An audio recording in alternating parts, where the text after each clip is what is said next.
This is a talk on chastity given by Heather Kidd at Camp Veritas in August of 2011. Let's start out with a prayer. Thank you, Lord, so much for everything you've done for us this week. Please help us to know that we are daughters of God in this room. Help us to know your love for us. Help us to know how beautiful we are. Help us to really be confident in your love for us and be confident in just all the beautiful gifts you give us. Help us to know you, to love you, to serve you, and help us to truly be women of God. Amen. Amen. So this talk, I like to think of it as we have options. People are making choices that will affect your whole life. Especially in the next couple of years when you're in high school and college. And speaking of, do we have any 7th graders in the room? Okay, that's good. As time goes on, you're going to be offered. 7th graders? If there's 7th graders, the basketball courts are in use. If you're a group. Anyway, you're going to be given the option to make some serious decisions over the next bunch of years. And these decisions are decisions where you make them in an instant, and it can definitely change the entire course of your life. And this talk is not only going to be about morality and what God wants us to do, but I oftentimes speak to my atheist friends, and a lot of these points I make about being chaste, if I were atheist, I would be chaste, because it's about what you want in life. I'm going to talk about really a banquet. Yeah. Is this really loud, or is it just me? It's loud. Okay. Great. We lost our sound man. Mom, could you find Kevin? It's really loud, and I can barely hear myself think. We have an option to basically eat at a banquet or eat really from the garbage can.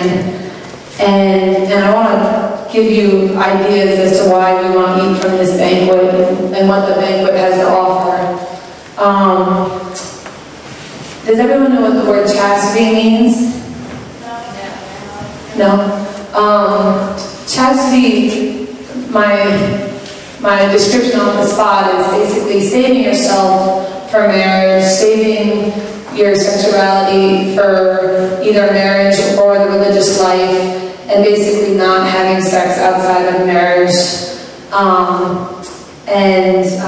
know everyone's at different points. I know some of you might have experienced things that I hope you haven't at this point, but if that's true, that's the beauty of our Lord and our cross. And don't think to yourself, oh, well, I've already maybe had sex, and therefore this talk has nothing to do with me. I'm already there, I'm not going to be a virgin anymore, so therefore I don't know what she's talking about. It makes it doesn't apply to me.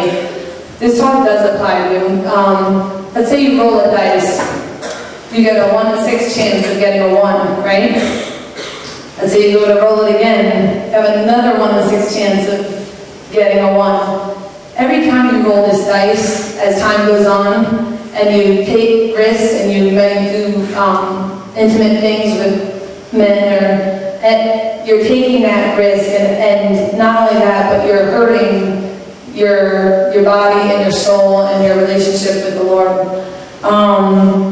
So don't think, oh, I'm above God's forgiveness, or I'm, whatever. Take a decision today and let's move forward. So this does apply to you.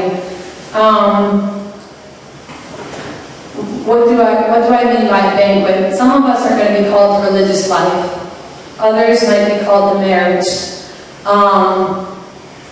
In marriage, you can have a happy, holy, healthy relationship, and you might not even get to marriage if you do things that aren't chaste. My friends often say to me, I've been blessed. You probably have met my husband by now. Everyone knows who Mike is. I don't know if you've seen him around. He's that cute guy playing sports. I've been blessed to eat from the banquet. My husband, my friends always say to me, how did you get so lucky, Heather? How come you got this guy that's so good? You know, how come he treats you like gold? How come he serves you every single day? How come he, doesn't talk about you behind your back? How come he doesn't talk to his friends about you? How come all these things? And like, oh, you just got really lucky. I think that's not true at all. Number one, he came about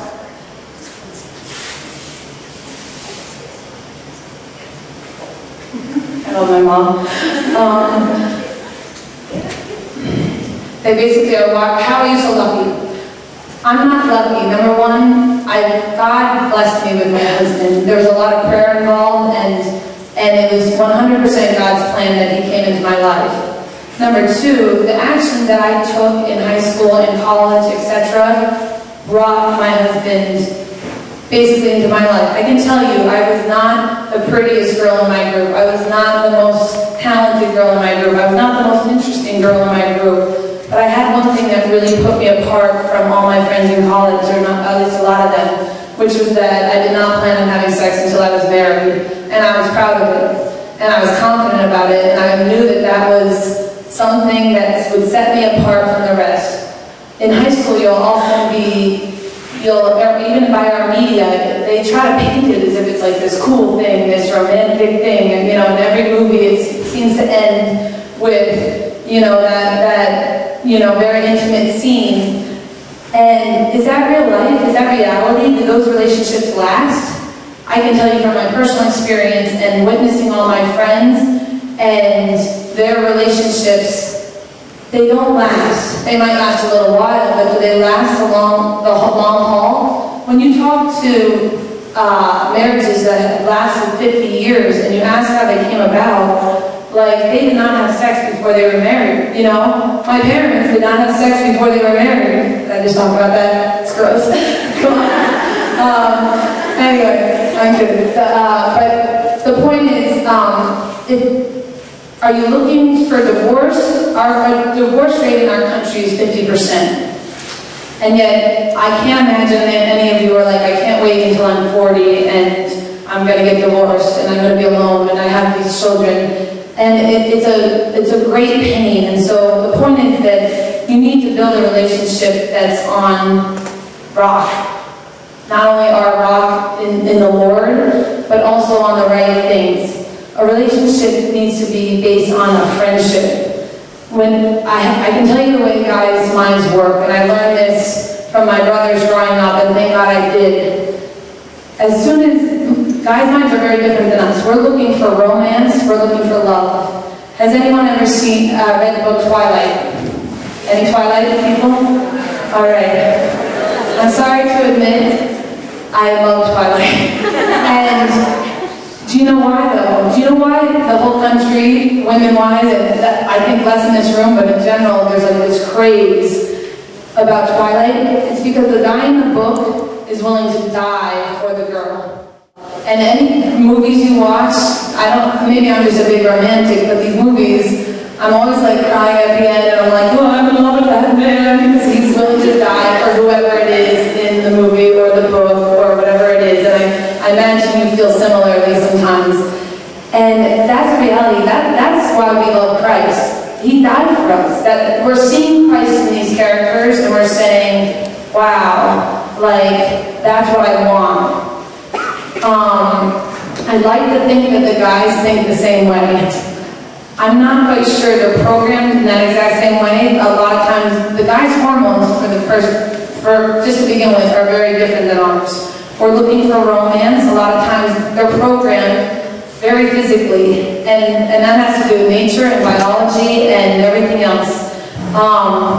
So, for starters, with modesty, men are very visual people, and when they see you dressed basically, definitely, you know, where they can see way more than they maybe could or should, it creates something in their head that, you know, they start to look at you differently than maybe they should. They start to, rather than looking at you as, wow, this is my sister in Christ, you know, they look at you in ways that, you know, are leading them to sin, but also by doing that to them, it's also, you know, it's very simple for us, and we might do it subconsciously, and we might, you know, but the point is we have to be aware of how we dress and how we present ourselves and how we might make guys feel based on how we dress, and because that's something that you look forward to your future husband if you're called to marriage, and you say, you know, how would he want me to be dressed? How would he want me to present myself? And, you know, is this something I can save for him? You know?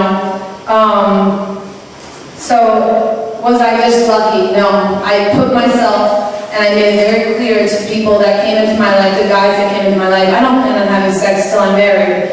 And I didn't wait until the 50th date to tell them that. I think I told Mike when he was just my friend, and I thought he was way out of my league, and I would never even, you know, I just didn't even think the kid would talk to me. And yet I sat him down and I was like, this is why chastity is so fantastic, and I went on all these reasons, and I can tell you that's what made me stand apart from everybody. And there's few people in this world who are being taught this message and who understand it and who believe it. And yet I can promise you, if you do, you will get those men that will treat you like gold, and that will offer their life for you, and that will, you know, lay down their life for you the same way Christ laid down his life for us.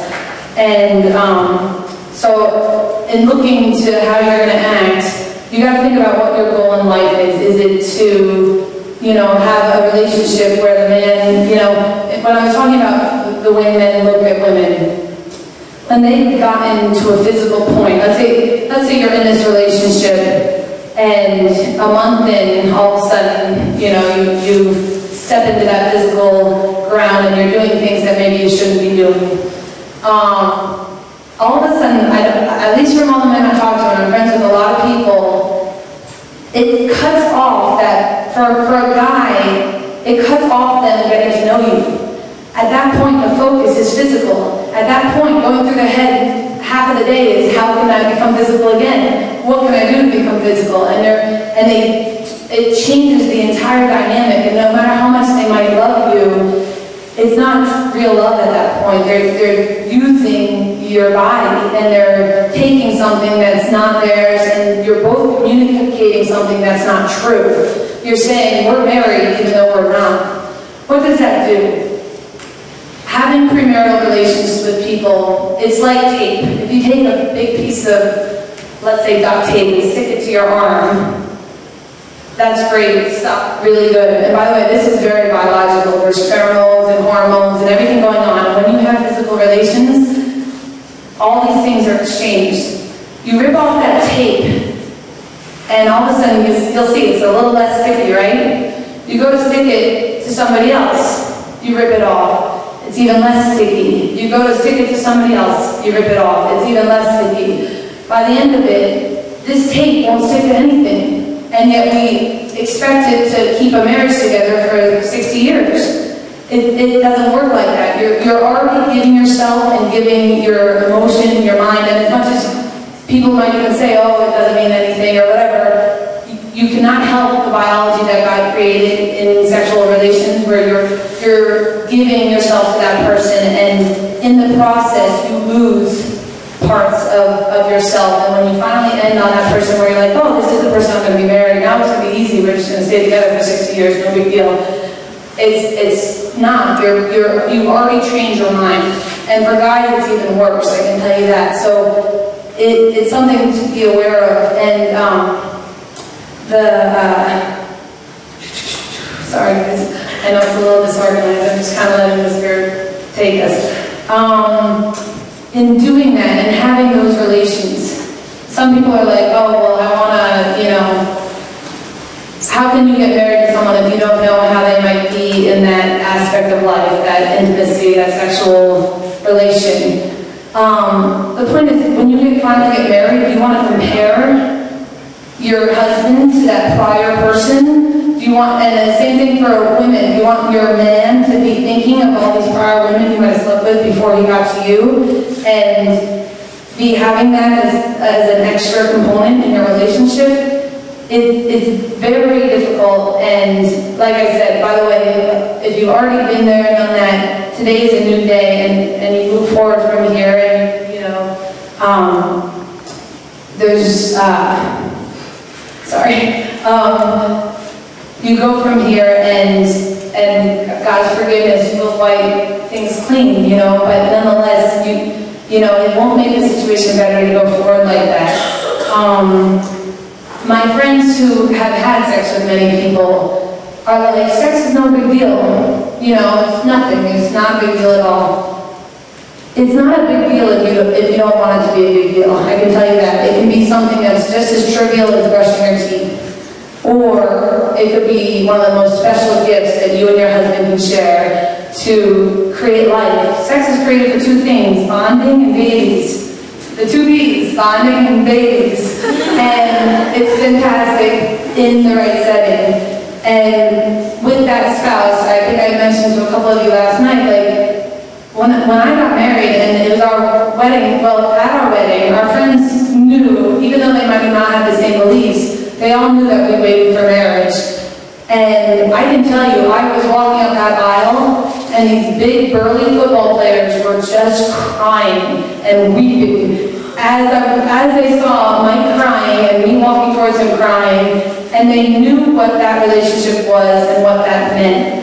And it was so beautiful, and yet these same guys got married 3 months later, did not shed a tear at their own wedding, you know? And that says something. That really says something as to how the mind works and what, you know, how special you can make something. I can tell you later in that, you know, that we might look at each other and we're like, I can't imagine doing this with somebody, you know, that I'm not married to, that I don't have this commitment with, that I can't trust, that I can't count on. I just can't imagine. It is such an intimate, beautiful thing that you have to give. And on top of that, your fertility. Women, we are given this thing from God. Our fertility is a beautiful thing. And I hope you did not get the message from any of the talks, and I don't think it was meant to come off like this, but pregnancy and babies is a gift from God. And even if you're 15, it might not be the ideal situation. It might not be the way God really wanted to set it up necessarily. But at the end of the day, that baby was not there by accident. At the end of the day, that baby, God, there are no accidents. And God allows things to happen based on our free choice. So if we make that free choice, you know, I'm going to go have sex before I'm married. I might be 14. I get pregnant. It's still not an accident. We used our free choice. God's not going to chain us to that wall. But at that point, that baby is a gift. And by the way, you know, there's women who, by the time they're 40 and they've had, you know, 10 abortions, are like, oh my gosh, I can't believe I can't get pregnant. I want to get pregnant. I want this, you know. It's not until later in life that you start to see how important life is and how, just really how it can transform your life. Oftentimes I hear, he loves me so much, we're in a relationship, we might be having sex, but it's really not about the sex, like, he loves me anyway. The reality of that statement, I can tell you, because I've heard it from many a friend, I challenge them, I say, so why don't you stop having sex, just to see, you know, the relationship's like, where you are at. And they're very hesitant and like edgy and like, oh, well, I don't know that he wouldn't, he'll go crazy, or oh, you know. The reality is, there's only one way to truly know if a guy is truly in love with you and not lusting after you and not in it for your body. And that's the only way to truly know that, is to not be giving him your body and to not even have that as an option. And at that point, you'll see who will stick around and who won't. And I'm not going to tell you every single guy, you know, if you ask them to step up to the integrity plate, is going to, you know, step up to it and say, I'm going to be that man. But I can tell you, if you want to marry that guy who's not willing to love you for more than your body, it's really another thing is men,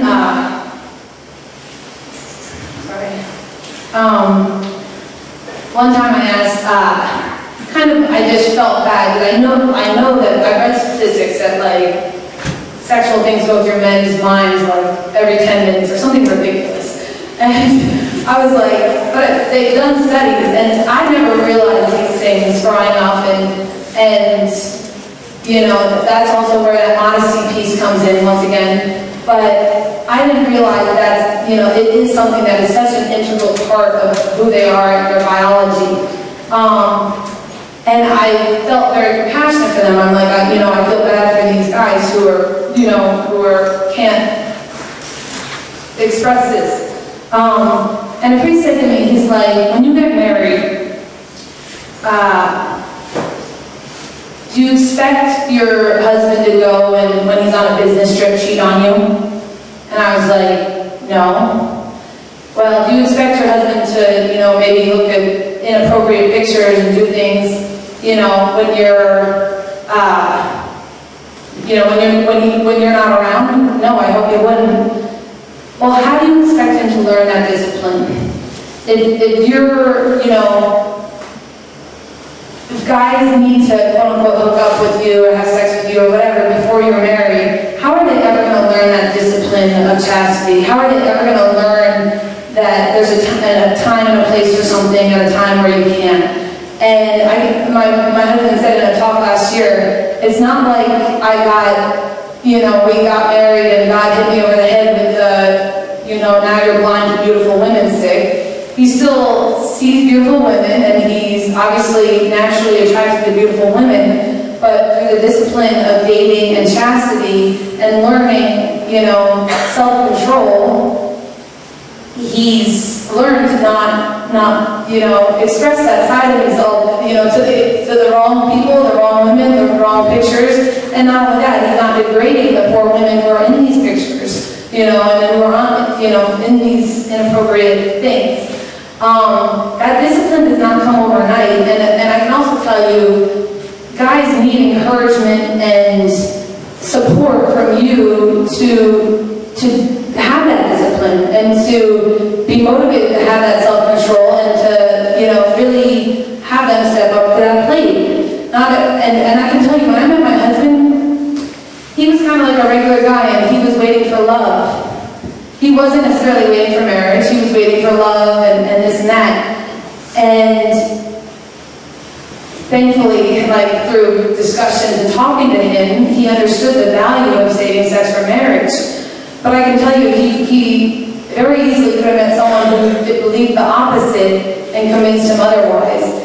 Guys need your support and your knowledge and your expression of why it's so important, and your self-control to help them, master their own self-control as well.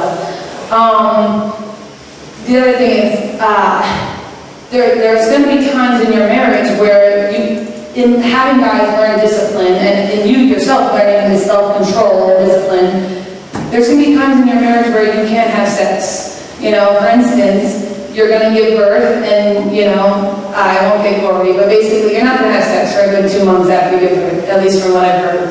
And there's also, there's going to be times where, all times throughout your marriage where, I had morning sickness for 5 months and just felt like junk.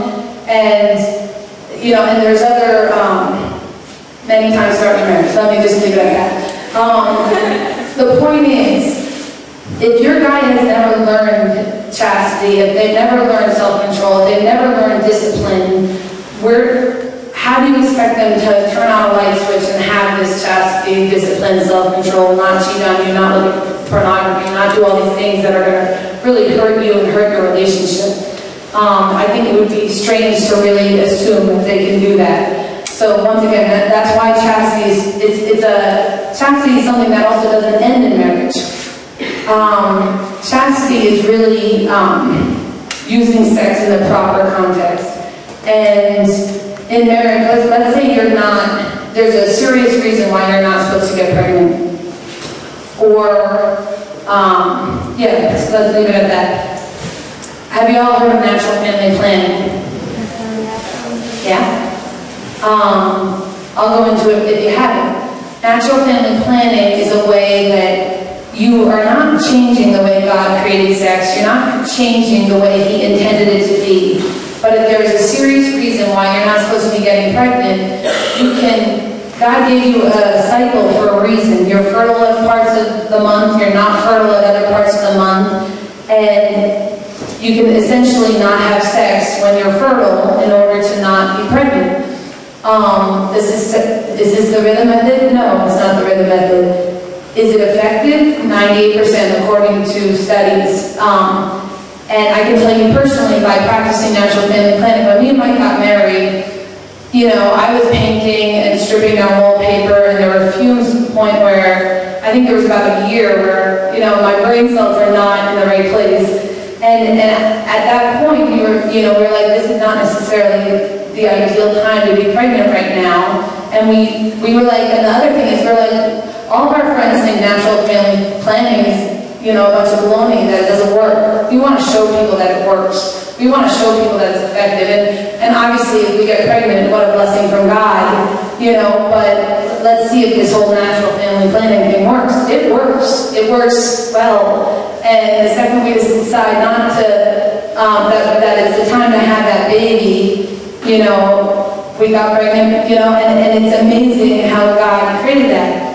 You ask yourself, my first question when I heard about natural family planning, how is that any different than contraception? And why does the church teach that natural family planning is okay, while contraception is not? And there's an analogy about a church, and some of you might have heard it. So you got a church, you got God inside the church, and there's three ways that you can operate. You can walk in the church and pray, and kneel down and pray. That would be, let's say, having sex when you're fertile and you're going to most likely get pregnant.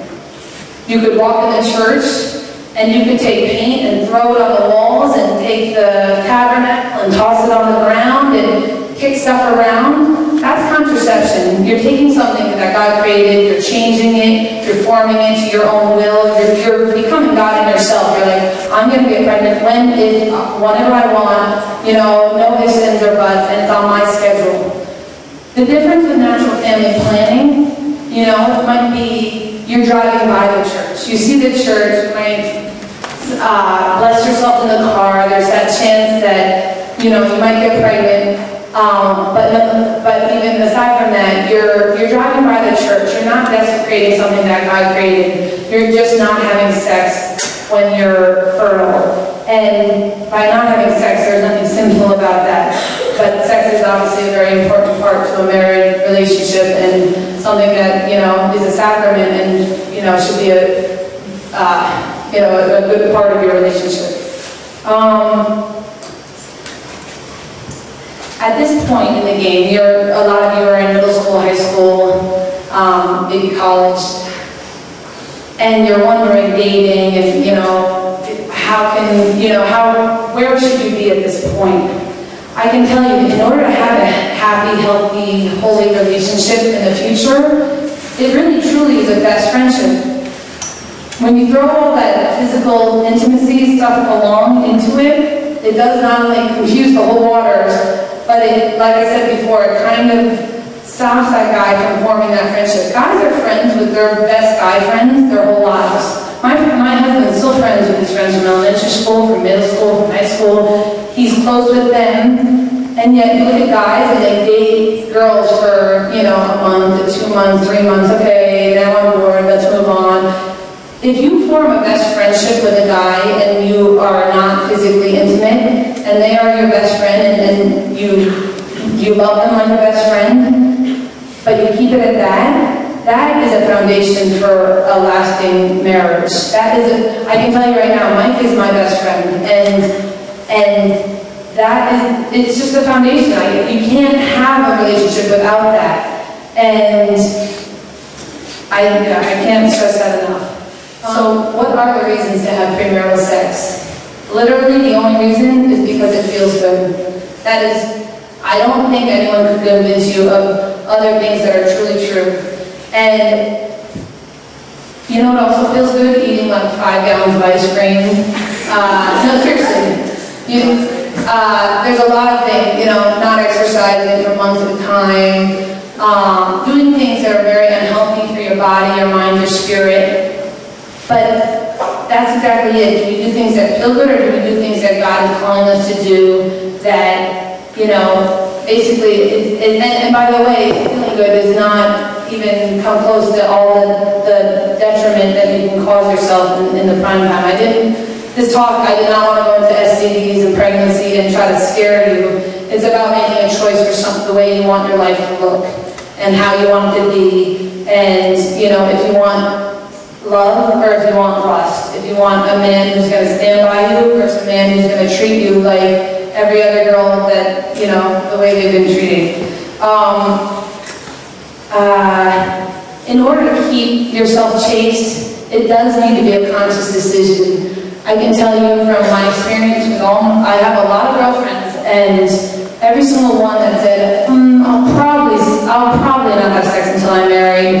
You know, maybe if I'm in love, maybe if, who knows.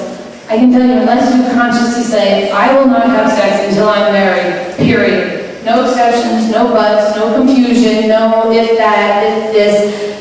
That is the only way you will be able to keep up that commitment, and yet I can tell you it's obviously possible, and it's the best thing I've ever done. So, make that commitment in your head, and don't let it be all fuzzy, and if this and if that. And by the way, if you're waiting for love, I can tell you, there's going to be many times in your life where you feel in love. You might date somebody for 2-3 years, and you're like, I love this guy, I just love him.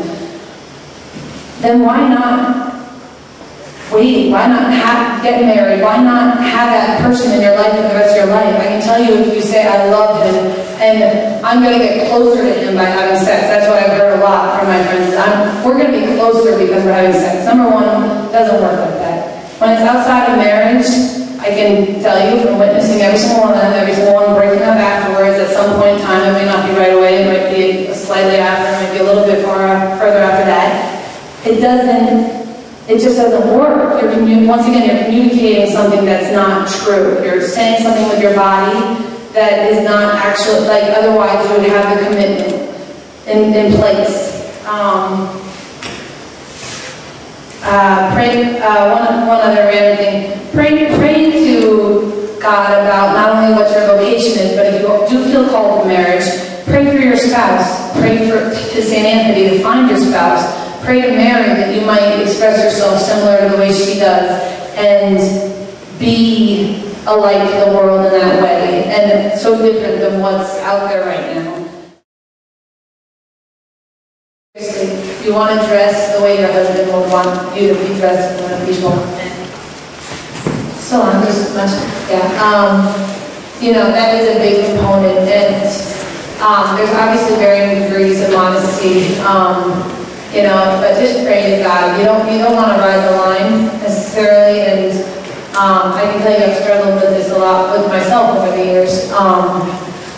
But you know, you want to do the best of the best. Like I found myself a lot through high school, especially kind of like teetering, like I just want to be good enough, but not necessarily too good.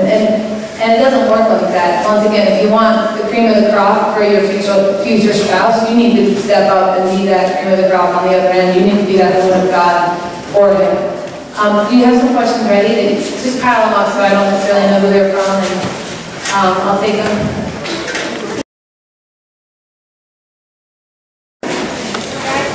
Okay, here we go. What if a guy loses his virginity before marriage? What's your input if the girl was waiting for sex? Okay.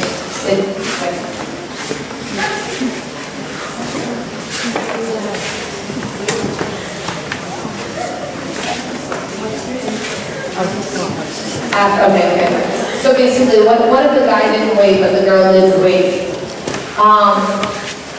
You know, I think it's one of these things where none of this is perfect. I started out the talk by saying that some people in this room have a history of things that they're not proud of. There's many things I'm not proud of. I'm proud of the fact that I didn't have sex until I'm married.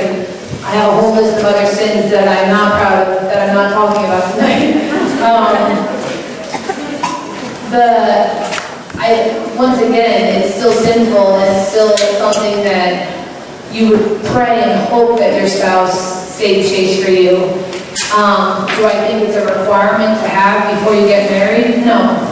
Do I think that there's men who have had sex and yet who have had conversion experiences or who just have really changed their lives and changed their way of thinking about sex? Yes. And I think it's important not to necessarily hold someone to the same way that, you know, if you've made mistakes in your life, you wouldn't want that future person to hold you to that the rest of your life and beat you over the head because you made mistakes. At the same time, you wouldn't want to do that to your future spouse. Would it be ideal to find somebody who's saved themselves for marriage? Of course. It's a beautiful, attractive thing. Same way that, like, I don't know if you guys have felt it, but the guys at this camp, like, are radiating the Lord. They know the Lord, they're finding the Lord, they're acting respectful and kind and loving for the most part, and, right? A lot more so than guys on the outside, and that's not to say that you should be pairing off, like Father Brian said, oh, are you out of your mind? Or whatever he said, you know, it's not to say that you should necessarily find love right now or have it distract you from this week. But the point is, men like the guys at this camp who are putting their foundation in God and resting their trust in God, you know, you should be doing the same thing, and you'll have a beautiful relationship that comes from it, you know, by doing that.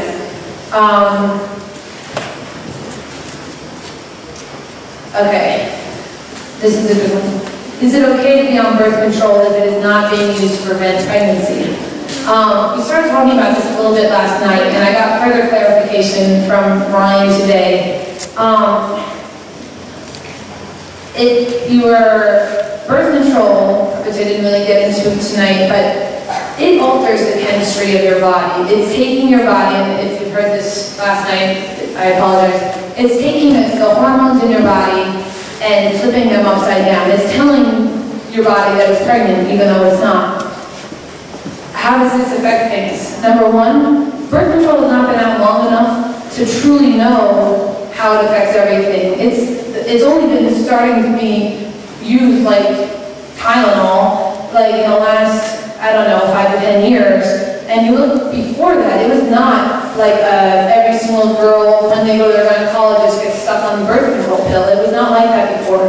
And it's no surprise that you look at all these medical conditions that are skyrocketing. Have we gotten the science and the medicine and everything else and the studies to show this causes exactly that, this causes this, and infertility is caused more because girls are on birth control for 10 years? No, I don't think we have all those studies yet, but use your common sense. You're taking something that is changing the way God created you, and all of a sudden, you're expecting then that when you get off this pill that's changed you for however long, whether it's a year, 5 years, 10 years, whatever it is, all of a sudden you're going to wake up one day and your body's going to be like, oh, I'm normal again, let's get pregnant tomorrow. Like, it doesn't work like that, and I can tell you from at least my personal experience and my sisters and their friends who are trying to get pregnant and everything else, it can really screw up your body.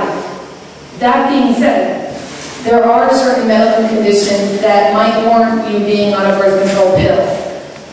I would be very careful as to what those are. I know that I told some people last night, they tried to put me all throughout my adolescence on a birth control pill. I don't think I could get outside the gynecologist without, because I had bad cramps, really bad cramps. Birth control, those every single time. Oh, why aren't you on the pill? You should be on the pill. Well, I'd be like, no, I do not want to be. I'm not having sex, and I don't want to be, and it's going to screw up my chemistry and whatever else. And it got forced on me constantly, and I just said no every single time, and that's what you're up against. But the point is, in the end, I found this great heavy-duty Advil, which is naproxen. My cramps can't be any better, and I'm thankful. So, our severe cramps, can we try alternatives before using birth control if you have severe cramps? Honestly, if it weren't for my mother being such a stickler, I probably would have, at some point, not knowing, been like, okay, I'll be on birth control. I guess you guys told me 50 times from the gynecologist. But I look back, and I'm so glad that I took this stupid Advil once a month instead. Yes, I am. I'm so glad. And so are there other conditions that might warrant birth control? Yes. I think you should seriously investigate them. I think you should not just take a gynecologist's word for truth. And I think you should talk to your priest about it and your family about it, etc. from there. But a lot of it has to do with intention. One thing I talked about last night was if you are on birth control and you go to have sex, how it works. It works in 3 ways. And if you've heard this before, learn it so that you can teach somebody else. When you find out your best friend is about to be on birth control, learn it so that you can explain to them how birth control works. It works in 3 ways. It prevents ovulation, so it prevents that egg from coming out into the fallopian tube. The second way it works is it thickens up your mucus so that a sperm can't get up to this egg. The third way it works is both of those things fail, and all of a sudden your egg and that sperm come together, and they meet, and all of a sudden you have that baby. You have this 46 chromosome human baby that's inside of you, very small, not fully developed, but neither are any of us. It makes that uterus inhospitable to that baby, and it will change the pH of, the lining of your uterus, and this baby falls out of you. And it's very premature. You won't even know it's happening. Because it's very early in the stages, but you're essentially having an early abortion and you're not even knowing it. So by being on the pill and having sex, that's one of the big issues is the pill, even beyond just not only the fact that you're not open to life and you're basically changing why God created sex to begin with. So that's one thing about that. Any more questions? Thank you. Thanks. Okay, but what about other things that are physical? Where do you draw the line? That's a great question, and that's one that gets asked very often. I think, once again, I explained how I kind of always thought I wanted to teeter on the line, not be too good, not be too bad. That was definitely before my conversion experience where I realized that, why would I even mess with God? But, why would I mess like that? It's so stupid. But, where do you draw the line? To me, you ask yourself, where do you want your husband to draw the line? Seriously, where do you want your future husband to draw his line? How many people, what do you want him to be doing before he meets you? Do you think he's going to be really oh, I can't, I'm so glad she did this with that, and then, she didn't have sex, but she did this and this and this. That really makes me happy. That really makes me feel like she's giving herself fully to me. All those things, not only just mentally are not good for the relationship and for the whole love and everything involved, but obviously morally, you should not be basically, even just by dressing, we shouldn't be putting guys in a position to be sinning. Once they're sinning with their minds, it's just as bad as sinning, and I don't know if it's just as bad, but it's a sin just for them to think of these things. And so even just by dressing immodestly, it's not really great. So you need to, pray about where your lines might be drawn, but I can tell you, it should be pretty darn innocent, and when it comes to, you might think to yourself, if I'm forming this best friendship, and it is best friendship and not this physical relationship, you can become very close to somebody by doing that. You're gonna get to know each other in a totally different light than you might have, if you're physical. And that means really anything physical. You got to draw your own lines, maybe. And the church does teach clear things, but basically, I would say if you're making out with a guy for any length of time, you're causing his mind to go a lot further than you might think it would. So even though for us it's oh, this is so romantic and great, it's not necessarily, just because your mind might not even be going any further, I can probably put money on the fact that his is. So, you might think about that.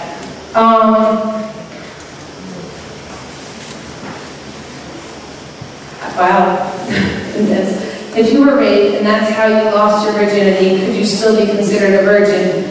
I would say yes. I think spiritually, that's what this is all about. It's not about whether you happen to already have sex or whether, the whole entire thing is about decisions you're making today, and obviously being raped is not your decision to begin with, and it has nothing to do with that, but virginity is about your longing and your desire to not only basically save your physical body for God and for your spouse. And I think it's as simple as that. So no, I would obviously think that person is still a virgin, and should, honestly, every single one of us in this room should consider ourselves a virgin, because from this point forward, I hope we're going to make decisions that are going to keep us that way, and keep us virgin in God's eyes, no matter what the past is. Bring it to the cross, bring it to confession, and from this day forward, consider yourself a virgin. It's a lot easier when you feel like you have a clean slate, and when you do have a clean slate from confession. Why do high school students have sex? I can tell you, our society is not giving you this message. At least not the society I grew up in wasn't. The movies, the books, everything, the people you talk to. And so we're being misguided 100%, and we're buying into this lie that this love and having sex is somehow going to communicate our love. The only type of love that truly exists is that sacrificial love, that commitment. When you get married, that's the other thing. When you get married, you marry someone who obviously you feel like you're in love with them, but bigger than anything, marriage is a decision. It's not oh, I feel in love with him today, and by the way, I don't feel in love with him like 10 years from now, so I guess that's that. It's a decision that you make, and more than anything else, because I can tell you, I bet my parents can tell you, they've fallen in and out of love probably 50 times over the course of their lifetime. And if they didn't go into it with this is a decision, and we're going to be married, and I've committed myself to you, in sickness and in health, in leprosy or not, or whatever it is,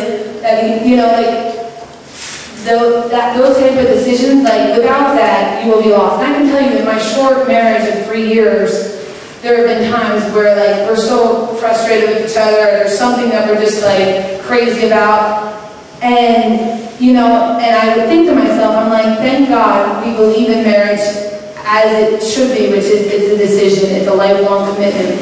Because if you think of it as anything less, you will be divorced. And I thank God that Mike thinks of it that way. Because every day I'm like, he's stuck with me. I thank God he thinks that way, because otherwise he would have been long gone a long time ago, I can tell you that. How do you let a guy know you want to wait until marriage without going straight out and telling him? Well, I think there's 2 ways to approach it. If you truly do not want to talk about it, don't put yourself, and I didn't talk about this before either, don't put yourself in positions where you necessarily even have to explain that. I can tell you, if you're in a public place, the guy's not going to start reaching out and trying to do bad things to you, okay? Put yourself, and that talks about the occasion of sin, even if he's your boyfriend and you want to be somewhat intimate, or let's say you want to be chaste, if you put yourself in a dark movie at somebody's house without parents home or whatever it is, and you're expecting yourself to have all this self-control, I can tell you, you're setting yourself up for disaster. I don't know, did Ryan talk about him being a gazelle this camp? No? Okay. My brother, I don't want to go into the whole analogy, but basically he said, none of us is impervious to sin. The thing that started out, his wife says to him, oh, Ryan, I'm so glad you're my lion. And he goes, I'm not a lion, I'm a gazelle. She's like, a gazelle? And he's like, yeah, like the little furry animal that runs really fast. And she's like, what? And he's like, no. He's like, the point is, he doesn't put himself in positions where to set himself up for disaster. We're all fallen. We're all sinful. We all have, we have original, we had original sin before baptism. And the point is, don't set yourself up to be tempted. Don't put yourself in that situation and run like a gazelle. Don't put yourself in that dark room and be vulnerable to sin. If you're making decisions that you want to follow through with, and you make that clear-cut decision, don't think you're impervious to temptation. And believe me, all of a sudden you have 2 drinks, your whole mindset can very much change. as to what you believe and what you don't believe. And I can tell you, you'll wake up the next day and you'll be like, oh my gosh, I made a decision that very much could radically change the course of my life. By the way, that being said, okay, let's say you are that 15-year-old, you end up pregnant. At that point, everyone thinks, oh, if I go have an abortion, this will be over tomorrow. Everything will be fixed, done, over with, gone. That's like, I could not tell you anything that's not true. I have women that call up the Crisis Pregnancy Center all the time and are still crying about their abortions that they had 30 years or earlier. It is a pain that they deal with every single day of their life and that sticks with them, and that your body knows from right when you're pregnant that this, you know, there is something that changes. You're bonding with that baby the second it's in, you know, it's in there, and to try to trick yourself and be like, oh, nothing's happening, oh, it's all gonna be over in a day, it's just not true. And you will suffer a lot more in that capacity, I think, than even, obviously, than giving life, and that's not even going to the whole morality of the issue that you're killing a child. That's important. Okay. Also, with the whole, how do you know, so you don't put yourself in that stage. Listen, let's say you're at that point in a relationship and the guy's thinking you're going to go further at some point soon. I think it's wise to address these issues head on. I think it's obviously, and it depends on your age. I don't think you know, and yet there's just things that I hear people are doing at all different ages makes me so upset. But the point is, if it gets to the point where it's obvious that the guy is trying to do this or talk to you about this or whatever, attack it head on. Let him know how proud you are that you're not going to have sex with him until you're married. And I can tell you, some guys will walk away, and I can tell you those are not the guys you want to be with, and that you will want to, like, even have that best friendship with. What kind of guy is that? And some guys will actually, it will make you 10 times more attractive to them. They'll be like, oh my gosh, I cannot believe this girl is that strong. Oh my gosh, this girl is 25 and she's not having sex. That is like, I can't tell you what a selling point that is. Like, it is, if you save yourself, I can tell you as time goes on and you go through college and et cetera, it makes you more and more attractive to guys. And they really just are like, wow, that is a woman with so much integrity, so much confidence, and she's not giving in to all the junk that's around. And I wasn't referring to, I was going to say something. That's not referring to guys. It's giving into our society's lie that this is love, you know? I think I forgot it up. We will, I think, meet with SWAGs, any older campers that want to maybe discuss things further. I think from like 11 to 11:30. Hope I didn't keep you too long, but I hope you'll do something. And feel free to come up to me with any questions if you have any.